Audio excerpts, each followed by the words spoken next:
Le Seigneur soit avec vous. Évangile de Jésus-Christ selon saint Matthieu. En ce temps-là, Jésus disait à ses disciples cette parabole. Le royaume des cieux sera comparable à 10 jeunes filles invitées à des noces qui prirent leurs lampes pour sortir à la rencontre de l'époux. 5 d'entre elles étaient insouciantes et 5 étaient prévoyantes.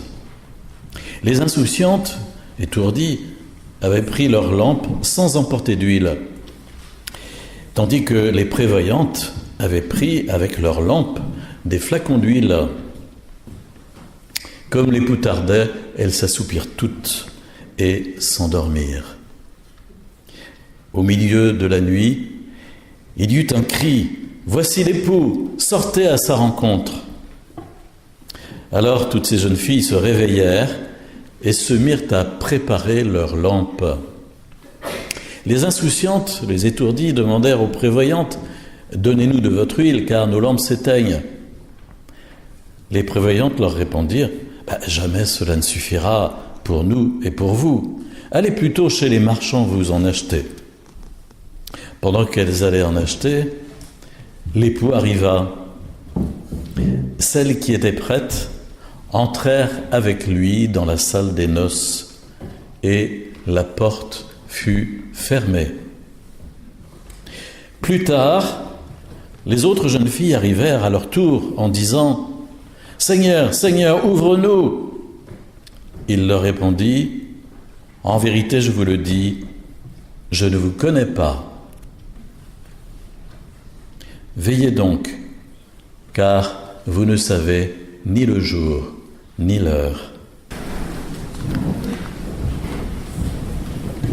Voilà, nous allons laisser la place aux enfants qui vont réinterpréter cette parabole pour se l'approprier et nous aider à nous l'approprier nous-mêmes.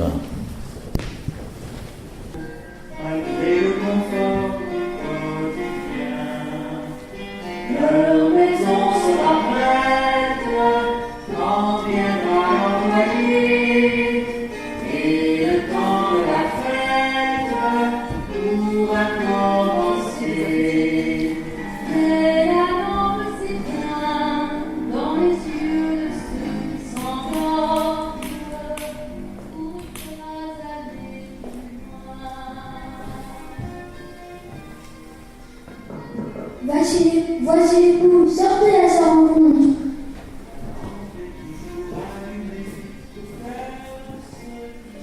Prêtez-nous un peu de l'huile.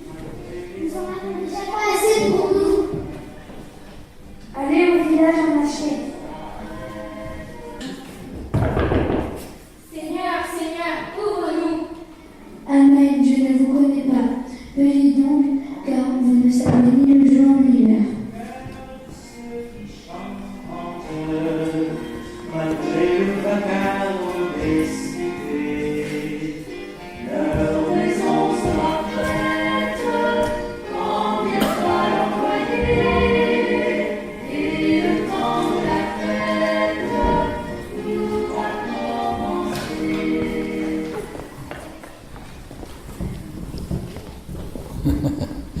Les catéchistes sont contentes.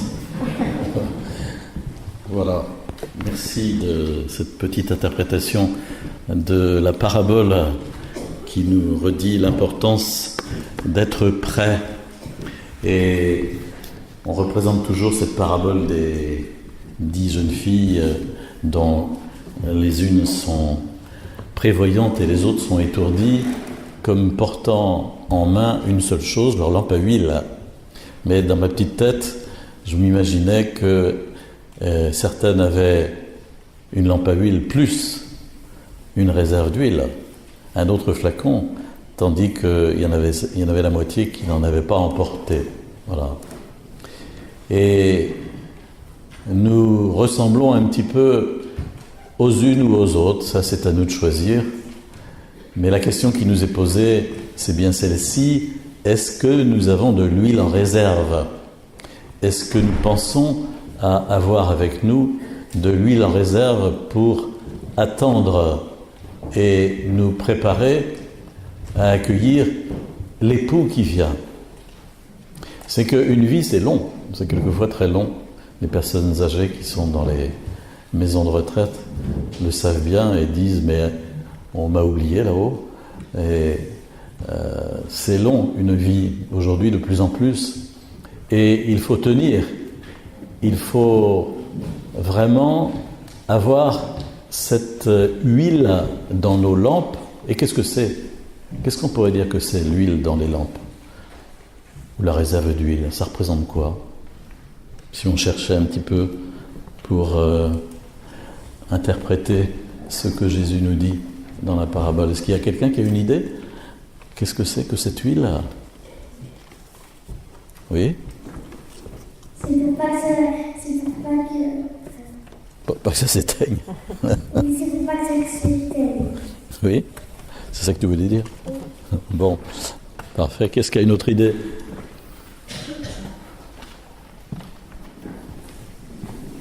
C'est l'amour en cœur. Tu peux répéter ? C'est l'amour en cœur. L'amour qu'on a dans son cœur, c'est ça ? Oui, de continuer à faire briller le cœur. C'est l'amour. Oui, oui. L'amour qu'on a dans son cœur pour continuer à faire briller son cœur. Ça, c'est une belle expression, hein ? Pour continuer à faire briller son cœur. Voilà. Oui. Ah, ben, pardon. Le temps qu'on peut tenir. Le temps, on peut... Vivant. Ah oui, la vie, tu veux dire, hein ? La vie, entretenir la vie en nous. Oui, oui. Pour ça, il y a les médecins, il y a toutes sortes de personnes qui nous aident à nous maintenir en vie. Mais il s'agit d'une vie divine, d'une vie éternelle, d'une vie spirituelle aussi. Hein ? Et alors, de quoi est-ce qu'on a besoin pour la vie spirituelle, la vie chrétienne, la vie éternelle ? Pour tenir en vie, et pas être un chrétien mort. Vous savez, il me semble que beaucoup de chrétiens ressemblent à ces vélos à plat, ces voitures à plat quelquefois. On a des pneus, mais ils sont dégonflés. Et quand on a des pneus qui sont dégonflés, on a vraiment du mal à rouler parce que ça fait clac, clac, clac, clac, clac. J'en ai vu un passer il n'y a pas longtemps, là, ça faisait un peu étonnant. Il ne pouvait pas rouler très vite parce que son pneu était à plat. Et un chrétien qui prie pas, un chrétien qui communie pas, un chrétien qui se confesse pas, c'est un chrétien qui est en faiblesse spirituelle, en état de faiblesse. Et donc, voilà. Et il y a besoin d'entretenir en nous la vie divine, la vie de Dieu. Pas seulement la vie humaine, mais la vie qui vient de Dieu. Et Jésus nous dit, veillez, veillez, attachez-y une importance particulière pour être en état de veille et pas vous laisser détourner de cet objectif important d'accueillir un jour celui qui vient. Vous voyez, au fond, il y a des gens qui ne savent même pas qu'ils ont quelqu'un à accueillir et qui va venir les chercher. Et celles qui n'étaient pas prêtes, qu'est-ce qu'on leur a raconté ? Ceux qui n'étaient pas prêts, on leur a dit d'aller... Oui. Acheter de l'huile. Alors ça, c'était en pleine nuit, c'est malin, hein ? En pleine nuit. Je ne sais pas si les marchands étaient ouverts à ce moment-là. Il a fallu les réveiller si on voulait avoir de l'huile. Si bien que ça a retardé un petit peu, beaucoup même, l'entrée. Et quand elles ont frappé à la porte, on leur a répondu « Je ne vous connais pas ». Curieuse réponse, hein ? Je ne vous connais pas. Ça veut dire que nous avons à faire la connaissance de Jésus avant même de le rencontrer face à face, et qu'il nous reconnaîtra quand nous frapperons à la porte. Mais là, il dit « je ne vous connais pas ». Ça ne veut pas dire qu'il nous renvoie et que... Mais n'empêche, hein, dans la parabole, saint Matthieu n'hésite pas à dire moitié-moitié. Il y en a qui ne sont pas prêts, qui ne pourront pas entrer. Et Jésus le dit dans d'autres passages de l'Évangile. Efforcez-vous d'entrer par la porte étroite. L'Évangile, ce n'est pas la vie chrétienne, ce n'est pas une promenade de bien-être. C'est plus que ça. Et c'est quelque chose d'exigeant. Et Jésus nous demande d'avoir cette exigence pour nous-mêmes, pour nos enfants aussi.